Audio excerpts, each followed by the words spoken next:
Okay, so before the break, I said I'll talk to you about the assignment.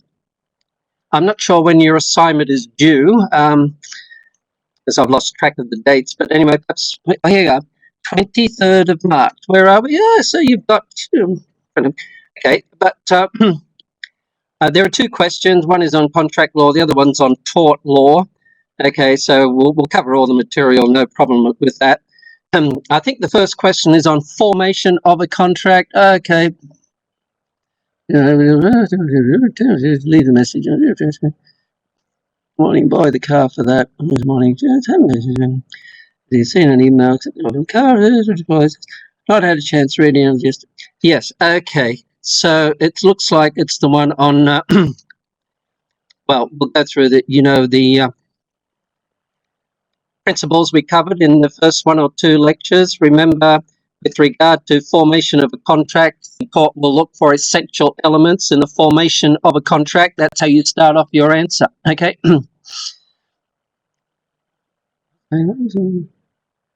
Yeah, okay. And the second question looks like is on private nuisance, which we'll cover in the tort part of the course. All right.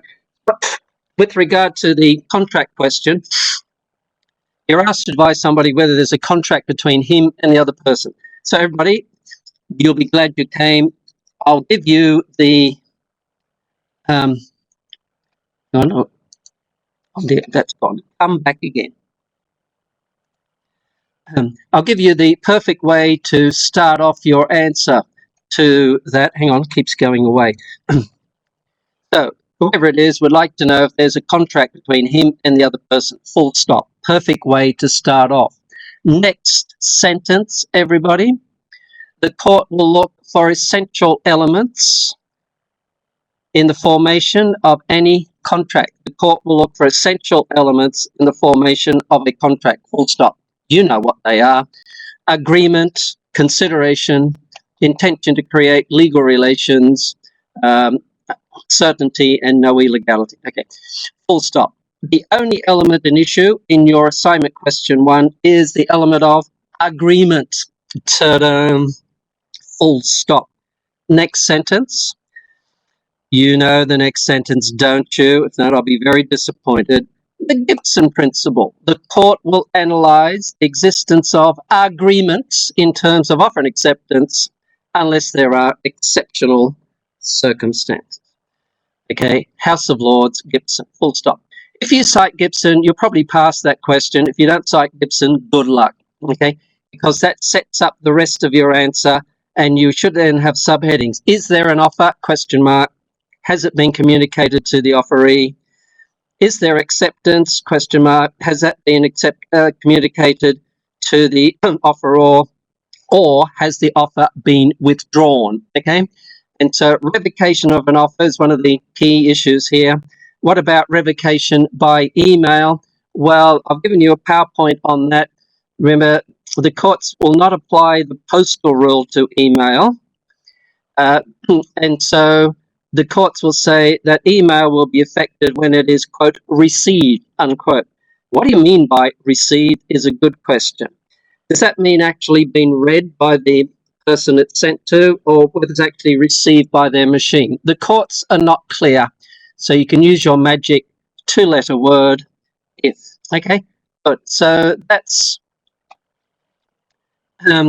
how you handle your first question. Don't panic if you can't come to a black and white conclusion. As long as you can identify the issues, and you identify the issues by applying your questions and explaining your applying your definition, and explaining your principles, okay, and then apply to the facts, arguing both sides. Okay, so that's how you handle question 1. Always start off, the court will look for essential elements in the formation of a contract. Oh, that would be a second sentence. The first sentence would be, whoever it is, I haven't got his name, would like to know if there's a contract between him and the other person. Full stop. Next sentence, the court will look for essential elements in the formation of a contract, agreement, consideration, etc. Full stop. The only element in issue in our question will be the element of agreement, and cite the Gibson principle. Next sentence, there will be no exceptional circumstances in your assignment question 1, full stop. There will be no exceptional circumstances, and therefore you look for offer. Has it been communicated to the offeree? Look for acceptance. Has it been communicated to the offeror, or has the offer been withdrawn before acceptance? They are the key issues. And with regard to email, remember the postal rule does not apply to email. Okay. And I've given you a PowerPoint on that, which on email, when it's actually effective. As I say, the cases are not definitive. Is it when it's actually read by the person the message is sent to, or whether it's actually received by the machine? The court is a little bit unclear, but that doesn't matter. Remember, in some areas, the law is a little bit unclear, and so perhaps we need a good higher level decision, or perhaps even legislation. Okay, so that's question one. Question two, we won't be able to, you won't be able to do that till we cover private nuisance, which is second major tort when we get to the tort part of the course. Which sort of reminds us, today's what, lecture 6. So today, of course, we're still on contract law. On Thursday, we're still on contract law. Saturday, we're still on contract law, but maybe an introductory look at tort law on Saturday. Okay, and the two major torts we look at are the torts of negligence and private nuisance. There is another type of nuisance called public nuisance. Negligence obviously must know. Private nuisance must know. Public nuisance should know, bordering on must know, in that sometimes public nuisance is relevant to exam questions by way of contrast with private nuisance. Okay, so more about that later. Right, so what about the assignment then? You've got your deadline, don't be late. Also, with regard to your assignment, what's your presentation? Highlight your cases and statutes, and the best way, of course, because you're typing it, is put them in bold print. No need to underline them, just put them in bold print. Also, you should bold any subheadings you might have. Also, start each question on a new page. This seems a bit commonsensical, if you like. Make sure it's clear to the person who's marking your paper what question you are answering. Then you might say, well, of course, but you would be surprised at the number of papers I've marked in which I wasn't quite clear what question are they answering. So make sure you make it clear, start each question on a new page, and make sure you number it correctly.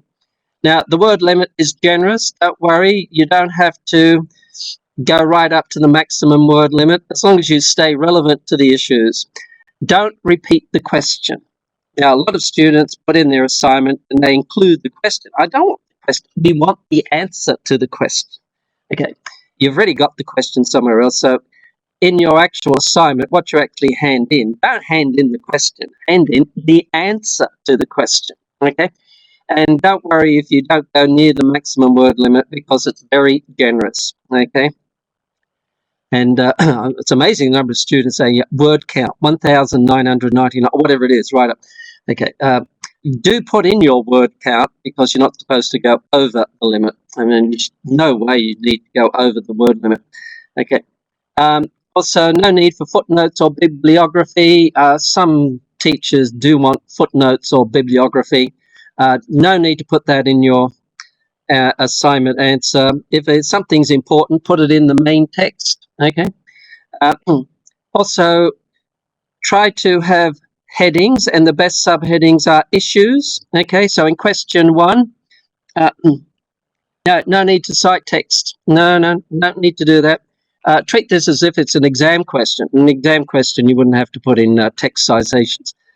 Certainly put in case names, absolutely, and put in legislation if it's relevant. Okay, but no need to put in footnotes, no need for a bibliography, no need for any text citations. No need to put that in. Okay, good. And of course, your best headings are issues. So, I mean, in question 1, is there an offer? Question mark. Okay, has it been communicated to the offeree? Question mark. Is there acceptance? Has it been communicated to the offeror, or has it been withdrawn before acceptance? So they should be the sort of subheadings you should be looking to put in your answer in question 1. Question 2 doesn't look like you really need too many subheadings. But when we get to it, there is a definition of private nuisance, by the way, and question 2 is largely on private nuisance. Okay, and we'll talk about that later when we get to the taught part of the course. Single space your answers. I mean, no hard and fast rule here. If you want to double space your answer, fine. But it always reminds me of my good friend Nick Barnett, who was a High Court judge, one of my friends, when I was studying law. And he said, whenever you are in court giving an argument sort of thing, it's always better to keep things more compact than spread them out. The more you spread things out, the harder it is to focus on them. Okay, so to that end, I think it's preferable that you single space your answers, but then you could perhaps leave 2 or 3 lines between paragraphs. And by the way, have paragraphs. Don't hand in an assignment with no paragraphs, or I'll start tearing my hair out and I haven't got much left anyway. Well, actually, it's all right. So have paragraphs, and no one paragraph should be too long. I mean, if you're getting over 10 lines, you're starting to get a little bit long with paragraphs. Paragraphs are good, okay? Obviously, type your answers, and then keep your paragraphs and your sentences relatively short, okay? If you read Lord Denning, when he gives a judgment, if you read any of the late Lord Denning's judgments, he was renowned for having pretty short sentences. And the reason is, the shorter your sentence, the less likely there is going to be confusion, okay? And I always, so if in doubt, keep it shorter. So if you have a sentence which starts off talking about one issue but then gets sidetracked into another issue, you might find that you're going backwards and forwards between 1 and 2 issues, and then you're not quite sure whether you're on issue 1 or issue 2, whatever it is, and then you keep going on and on and on. You get totally lost and confused. The person reading your text gives up, okay? So structure is important. Obviously, it's more important what you actually write, but how you structure your answer, everybody, shows you how clear a thinker you are. And so you should have structure in your answer. Structure means have subheadings, keep your paragraphs relatively short, have paragraphs, keep your sentences relatively short. Okay, good. And I think that's probably it. If you've got any general questions on the assignment, then drop me a line in the chat box. And I haven't actually given you a copy of this PowerPoint, so I mean, take a picture if you like. And bear that in mind when you're doing your assignment. And remember, with question 1 of the assignment, you start off, whoever it is, would like to know if there's a contract between him and the other person, full stop. Next sentence, the court will look for essential elements in the formation of a contract, full stop, colon, agreement, consideration, etc., full stop. The only element in issue in your question will be the element of agreement. Then you cite Gibson. You know the Gibson principle, don't you? Don't you? Shouldn't have to remind you. You should have the Gibson principle written down somewhere, burned into your brain. The court will analyze the existence of agreement. By the way, it's existence of agreement, not contract.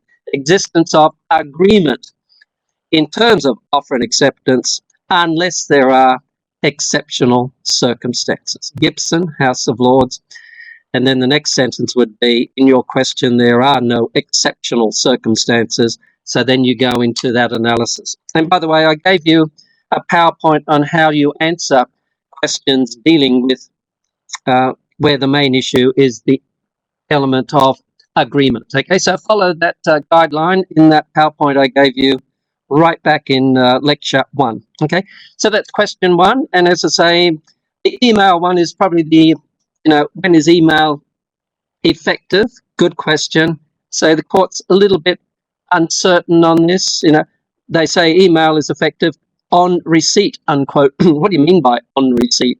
Is it actual being read, or is it on receipt? On receipt by whom or what? Okay. So be prepared to use your magic 2-letter word if. If it means receipt by the actual person, then what's the consequence? If not, then you go the other way. Okay. So remember your magic 2-letter word, if. Okay. So that's it for the assignment. Any questions? As I say, drop me a line, but don't be late. Okay. You can do question 1 now. Question 1 you can cover all right. Question 2, of course, we can't do that till we cover private nuisance in the taught part of the course. Okay, so that's it for the assignment. I hope you found that useful. All right. Then we're going to now get on to, where are we? Termination of a